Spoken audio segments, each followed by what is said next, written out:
오늘 본문을 통하여서 함께 나눌 말씀의 제목은 선한 목자 되시는 그리스도입니다. 선한 목자 되시는 그리스도. 우리가 사람들과 이야기를 나누다 보면 우리가 기독교인이다라는 이야기를 할 때 우리를 향해서 이렇게 묻는 사람들이 많이 있습니다. 세상에 수많은 종교가 있는데 왜 기독교는 예수님만을 따라야 한다라고 이야기하는가? 참 이기적인 종교이다.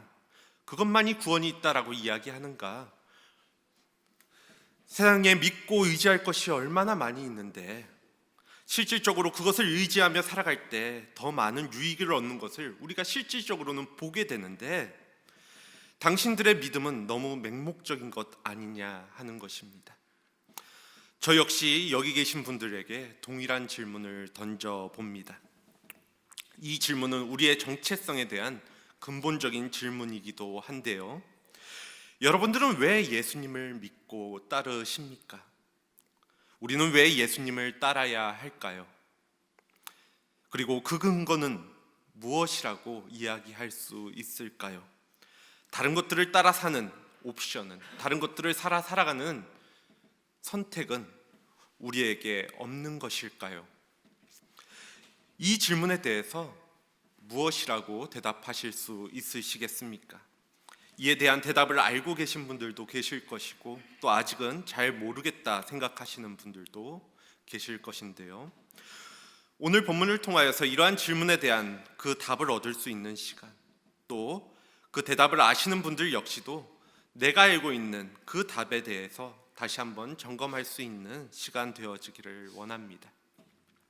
먼저 오늘 요한복음이 갖고 있는 다른 복음서와의 가장 큰 차이점이자 특징이라고 이야기한다면 예수님이 하나님의 아들이실 뿐만 아니라 바로 하나님이시라는 선포에 있다라고 할 수 있습니다.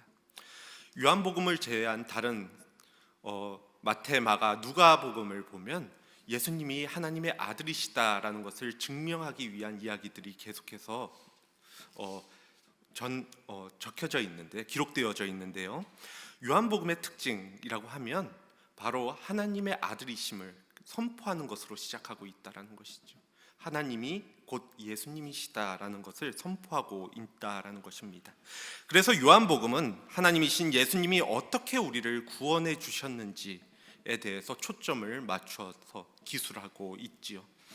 그러한 관점에서 특별히 오늘 읽은 요한복음 10장은 선한 목자에 대한 상징적 비유를 통해서 예수님께서 바로 구원자 되심을, 우리의 메시아 되심을 설명하고 있는 대표적인 말씀이라고 볼 수 있습니다.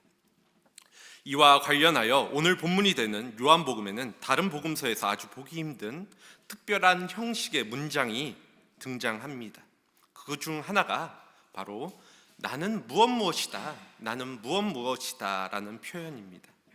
요한복음 6장 35절에는 나는 생명의 떡이다 라는 표현이 나오게 되고 요한복음 10장 7절에는 나는 양의 문이다, 또 14장 6절에는 나는 길이요 진리요 생명이다 라는 문장이 그 대표적인 표현들입니다. 나는 무엇이다, 예수님이 자신을 소개할 때 나는 무엇이다 라고 이야기하고 있다라는 것입니다.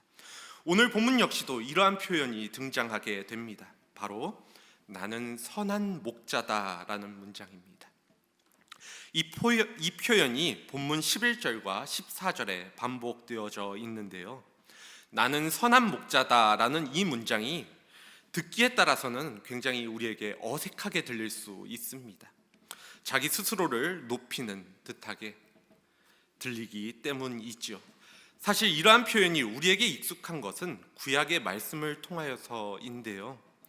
이러한 표현의 방식, 나는 누구누구이다, 나는 무엇이다 라는 표현은 바로 하나님께서 자신을 소개하는 전형적인 방법으로 구약에 자주 등장하였기 때문입니다.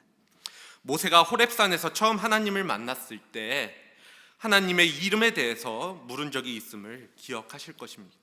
하나님에 대해서 무엇이라고 이야기할 수 있겠습니까? 하나님의 이름이 무엇이라고 이야기할 수 있겠습니까? 라고 물었을 때 그때 하나님께서 하신 말씀이 나는 스스로 있는 자이다 였지요.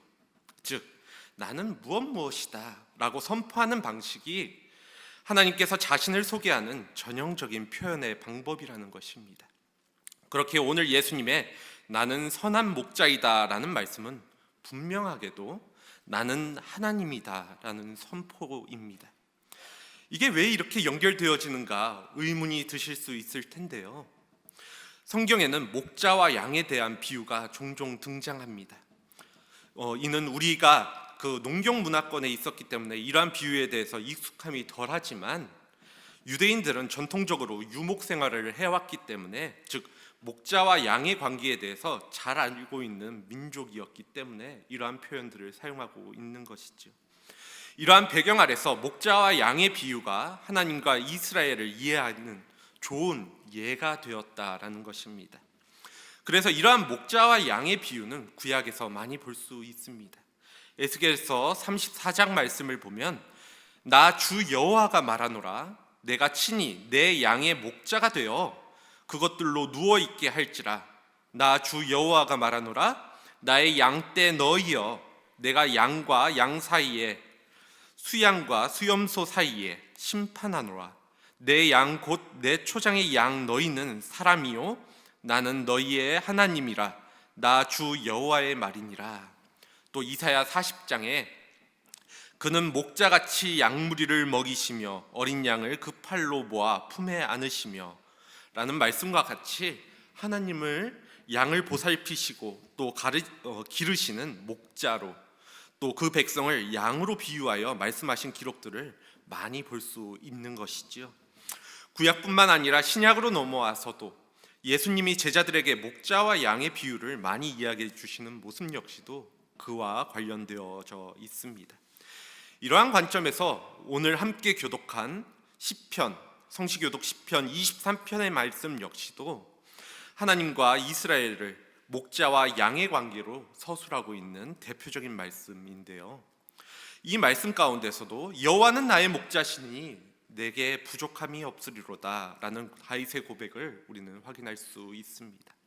그리고 시편 23편의 마지막 절, 그 6절 말씀을 보면 내 평생의 선하심과 인자하심이 반드시 나를 따르니니 내가 여호와의 집에 영원히 살리로다 라는 고백과 같이 이스라엘 백성들은 힘든 세월 가운데서도, 자신들의 어려운 상황 가운데서도 목자이신 하나님의 선하심과 인자하심을 붙들고 또 의지하며 살아왔던 것입니다. 또한 이 고백은 세상에 많은 목자들, 양들이 따르고자 하는 수많은 목자들이 있지만, 양들을 유혹하는 수많은 목자들이 있지만 오직 하나님만이 나의 목자 되신다라는 고백이기도 합니다. 그리고 오늘 말씀 속에서 역시 예수님께서는 자신을 가르쳐 나는 선한 목자다라는 표현을 사용하시지요. 즉 이러한 이스라엘의 역사적 배경 속에서 이 말씀을 받아들여 보면 하나님이 이스라엘을 이끄시는 유일한 선한 목자 되시는데, 유일한 선한 목자가 되어 주시는데, 예수님께서 자신이 선한 목자라 말씀하셨다라는 것은 예수님이 곧 유일하신 하나님이시라는 말씀이 된다라는 것입니다. 여기서 선한 목자가 무엇을 의미하는지, 그 특징이 무엇인지가 중요한데요. 여기서 선하다라는 말은 우리가 익히 알고 있듯이 또 흔히 사용하듯이 착하다 혹은 유순하다, 얌전하다라는 말과는 조금은 다른 의미를 갖고 있는 단어입니다. 오히려 성경에서 선한이라는 말은 건전한, 그리고 고귀한, 이상적인, 본이 되는, 참된, 유능한, 신실한 등의 의미를 가진 아주 완전한 단어라고 볼 수 있습니다. 즉 선한 목자란 완벽하고 이상적인 목자로서의 모든 것을 갖춘 완전한 목자라는 의미입니다. 그렇게 오늘 예수님은 선한 목자가 무엇인지, 또 그러한 기준에서 자신이 왜 선한 목자인지 두 가지 측면에서 말씀을 하시게 되는데요. 먼저 선한 목자는 자기 양들을 위해서 무엇이든지 하는 목자를 가리킨다고 말씀을 하시죠. 본문 11절 말씀입니다. 나는 선한 목자라 선한 목자는 양들을 위하여 목숨을 버리거니와. 즉 선한 목자는 자신의 양이 늑대나 이리의 공격을 받거나 위험에 처했을 때 양들을 구하기 위해서 무엇이라도 할 준비가 되어져 있는, 다시 말해 자신의 목숨까지도 내어 버릴 수 있는 목자를 의미한다라는 것입니다. 그냥 마음씨만 착해서 양들을 사랑하고 또 불쌍히 여기는 것이 다가 아니라, 그냥 그들을 돌보고 또 먹이를 주는 것으로 끝나는 것이 아니라, 선한 목자는 양들을 위해서 목숨을 버리는, 양들을 구하기 위해서는 자신의 목숨까지도 아깝게 여기지 않는 존재라는 것이지요. 목자가 양을 위해서 목숨을 버리고 또 양을 지키다가 자기가 죽을 필요까지 있나? 그것이 과연 유익이 있는가? 목자가 그렇게까지 해야 하나 하는 생각이 할 수도 있겠지만, 양의 입장에서 우리가 그것을 바라본다라고 한다면 그보다 더 든든하고 완전한 목자는 없을 것입니다. 이처럼 양들을 위해서 목숨을 버리는 선한 목자의 모습은 우리가 이미 다 잘 알고 있듯이 예수 그리스도의 십자가의 죽음을 가리킵니다. 예수님께서는 자신의 생명을 내어주셔서 우리를 구원해 주셨으니까요. 그런데 문제는 그의 죽음이, 그 예수 그리스도의 십자가의 죽음이 지금 2000년 뒤에 우리의 삶 속에는, 우리의 현실 속에는 크게 와닿지 않는다는, 크게 현실로 다가오지 않는다라는 데 있습니다. 그분의 십자가에서의 죽음이 지금을 살아가는 우리의 운명과는 아무런 관계가 없다라고 생각하는 것에 우리의 문제가 있다라는 것이죠. 너무나도 동떨어진 이야기처럼 여기는 것이 문제가 있다라는 것입니다. 특히 요즘 젊고 또 지성적인 기독교인들이라고 이야기하는 사람들이 점점 교회를 떠나는 이유도 이런 데에 있습니다. 자신들이 노력해서 좋은 직업을 얻고 또 좋은 결과를 얻게 되어지고 또 집도 장만하고 가정을 꾸리고 재미있게 자기의 인생을 살아가는데, 예수님의 십자가의 죽음은, 나를 위해서 죽으신 그 예수님의 희생은 전혀 고려의 대상이 아니거나 생각해 볼 만한 문제가 아니라는 것입니다. 이 자리에 함께 하시는 분들께서는 예수님이 여러분들을 위해 목숨을 버리셨다라는 말씀이 정말로 체감되어지시는지요? 그래서 그걸 생각할 때마다 정말 내 마음에 감격과 또 감사가 있으신지 질문 드려봅니다. 그것이 아니라면 정말 성경의 이야기, 그냥 기록되어져 있는 이야기, 또 남의 일로 여겨지시는지요? 이 문제를 우리의 피부로 실감하기 위해서는 우리는 2000년 전 그 당시에 일어났던 사건을 오늘 우리의 일로 받아들일 수 있어야 합니다. 오늘 우리에게까지 일어나는 그 일로 받아들일 수 있어야 한다라는 것입니다. 예수님은 하나님의 아들, 다시 말해 하나님과 일치된 분이십니다. 이는 곧 하나님은 우리의 눈에 보이지 않으시는 분이신데 육을 입고 이 땅에 오신 하나님의 보이는 형태시라는 것이죠. 그래서 바울은 고린도후서 4장 6절에서 예수 그리스도의 얼굴에 있는 하나님의 영광을 내가 알게 되었다라고 표현을 합니다. 그러한 하나님이, 그러한 예수님이 우리를 위하여서 30대 초반의 나이로 당시 가장 수치스럽고 또 고통스러운 형벌인 십자가에 못 박히시고 돌아가셨습니다. 누군가는 이렇게 이야기할 수 있습니다. 그게 왜 우리 때문이냐고. 예수님이 죄 없는데 돌아가신 건 알겠는데, 정말 억울하게 돌아가신 건 알겠는데, 십자가에 못 박혀 돌아가신 것은 당시 유대인들과 그 집권층들, 또 로마의 집행관들 때문이 아니냐는 것이죠. 그들의 때문에 돌아가신 것 아니냐. 그들이 그러한 선택을 하지 않았으면 돌아가시지 않으셨을 텐데, 그러한 선택을 해서 실제적으로 예수님을 죽게 한 것 아니냐. 그런데 예수님은 그들의 행위에 따라 또 시대를 잘못하거나 죽음을 당하신 것이 아니라 우리의 모든 죄를 사하시기 위해서, 죽을 수밖에 없는 죄인된 나의 운명을 구원하시기 위하여 대신 죽으셨다라는 사실을 깨달을 수 있어야 합니다. 제자들과 초기 기독교인들은 예수님의 모습을 통하여서 이러한 깨달음을 얻고 또 엄청난 그 예수님의 사랑을 경험할 수 있게 되었습니다. 자신들을 향한 하나님이, 예수님의 그 사랑이 얼마나 큰 것인지를, 자신의 생명마저도 버리는 무엇과도 비교할 수 없는 사랑이라는 것을, 그 사랑의 극치를 경험하게 되었다라는 것입니다. 이 사실을 인식할 수 있고 인정할 수 있을 때 예수님이 진정한 우리의 선한 목자 되신다라는 사실이 우리에게 실제적으로 경험되어지고 또 피부에 와닿고 또 우리의 눈에 들어오게 될 것입니다. 이렇게 선한 목자가 의미하는 첫 번째 모습이 자신의 목숨까지도 버릴 수 있는 것이라고 한다면, 선한 목자의 두 번째 모습은 자신의 양을 알고 또 양도 그 목자를 안다라는 것입니다. 본문 14절 15절 말씀입니다. 나는 선한 목자라. 나는 내 양을 알고 양도 나를 아는 것이 아버지께서 나를 아시고 내가 아버지를 아는 것 같으니. 선한 목자는 양 한 마리 한 마리에 모든 것을 알고 있습니다. 여기서 안다는 것은 단순한 지식의 차원을 넘어서는 것을 의미하는데요. 더 정확하게는 상대방에 대한 지식을 넘어서 관계를 의미하는 것입니다. 더 친밀한 관계 가운데 있는 것, 그것이 안다라는 표현이라는 것이죠. 선한 목자가 양들을 아는 것은 자기 양과 자기 양이 아닌 양을 구별할 줄 안다라는 소극적인 뜻이 아니라 자기 양을 적극적으로 사랑한다라는 의미입니다. 그러니까 자기 양들을 위해 목숨까지도 버릴 수 있게 되는 것이지요. 그렇게 저는 개인적으로 예수님이 선한 목자가 되신다라는 그 근거에 대하여 우리를 위해 목숨을 버리셨다라는 사실이 매우 중요하지만,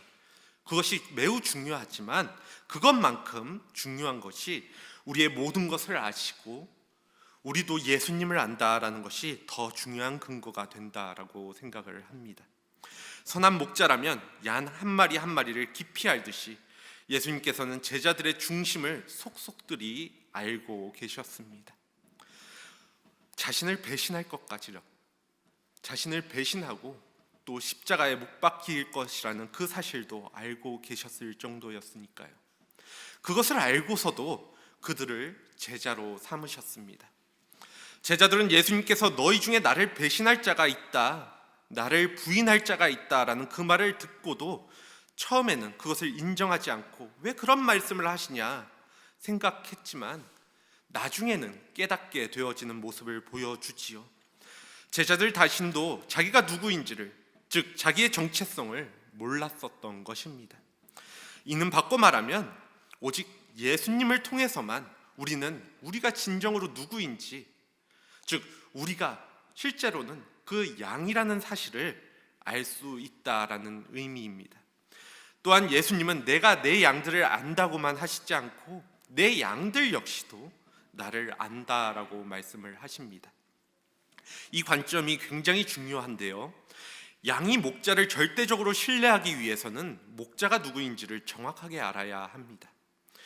사람 사이의 모든 관계가 깊어지기 위해서는 서로가 깊이 알아야 하듯이 우리 기독교 신앙에 있어서도 우리가 예수 그리스도를 아는 것은 필수적이라는 것입니다.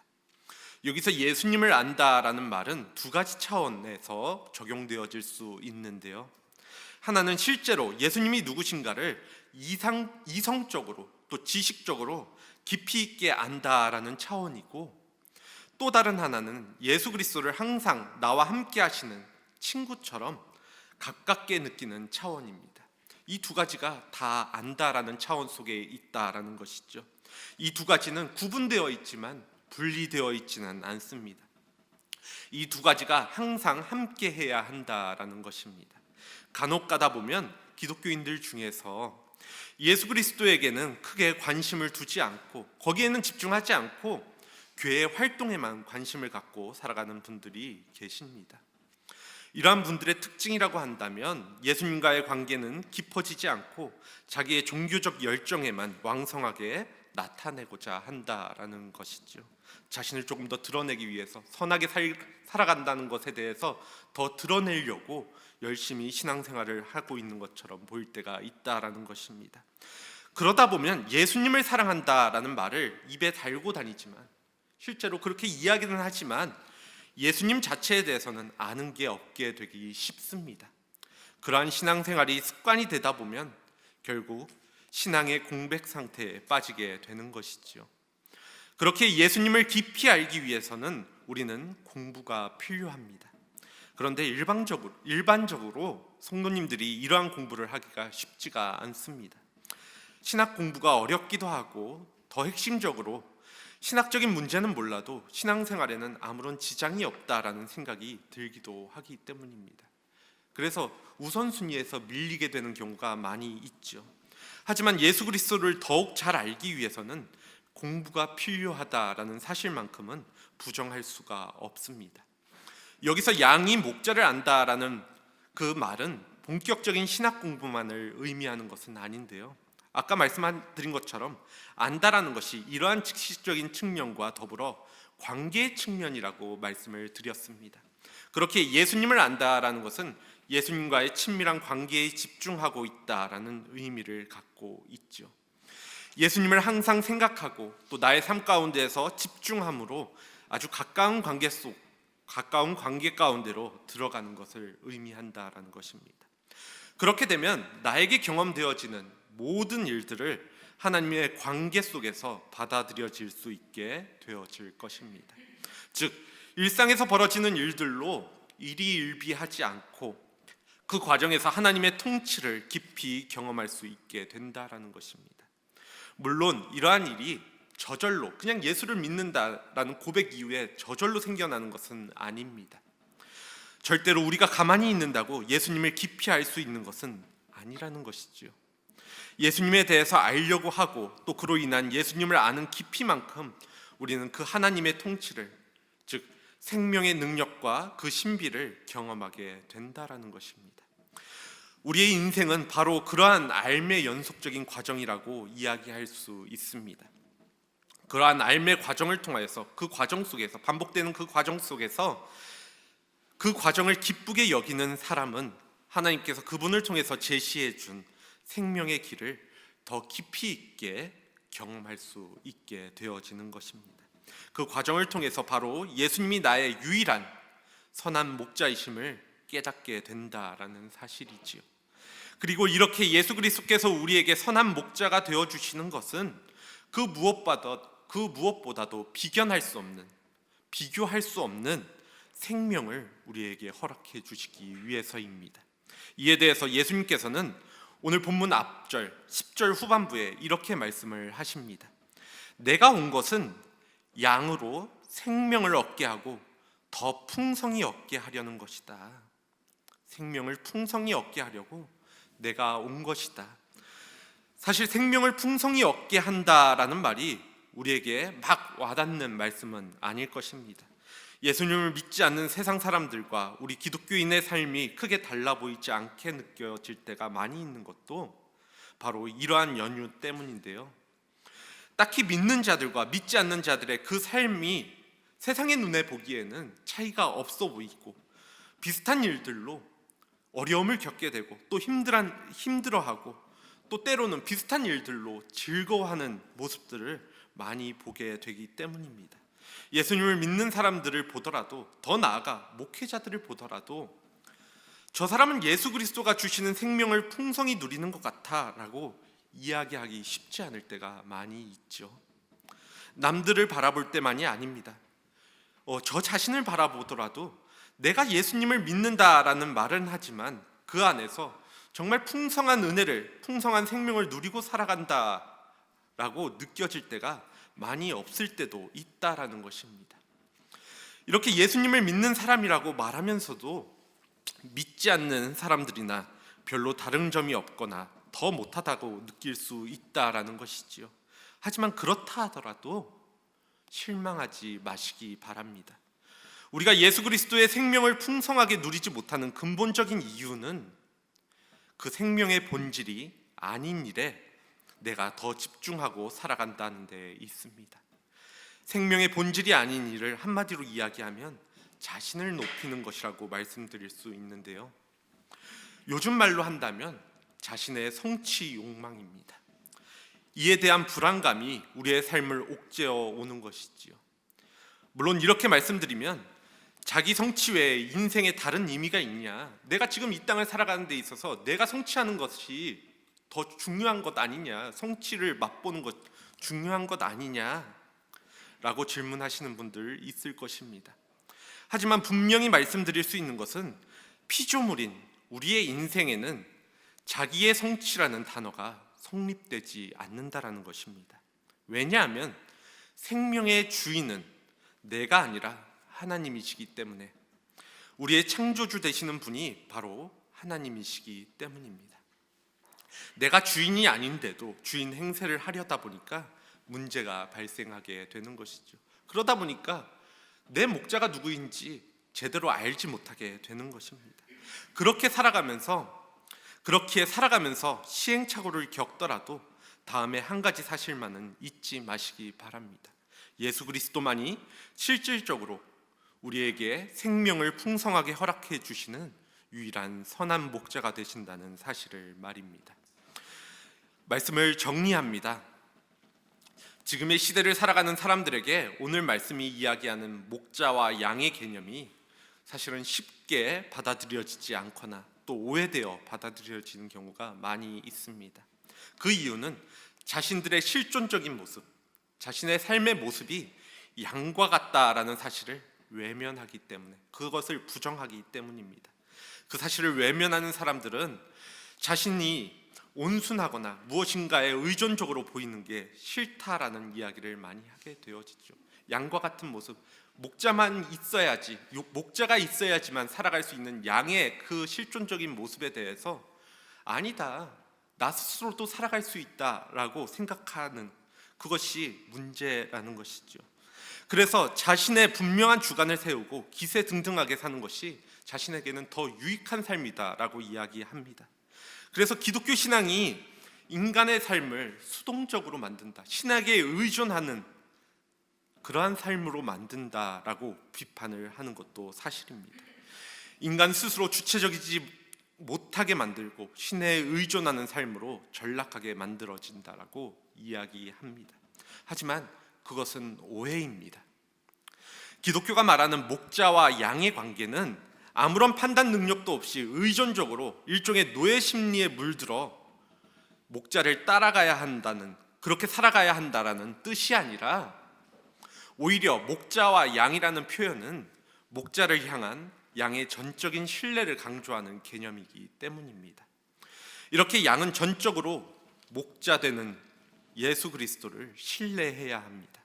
오늘 예수님은 선한 목자에 대해서 말씀하시며 누가 믿고 의지해야 하는 목자인지, 신뢰할 수 있는 완전한 목자인지 말씀해 주셨습니다.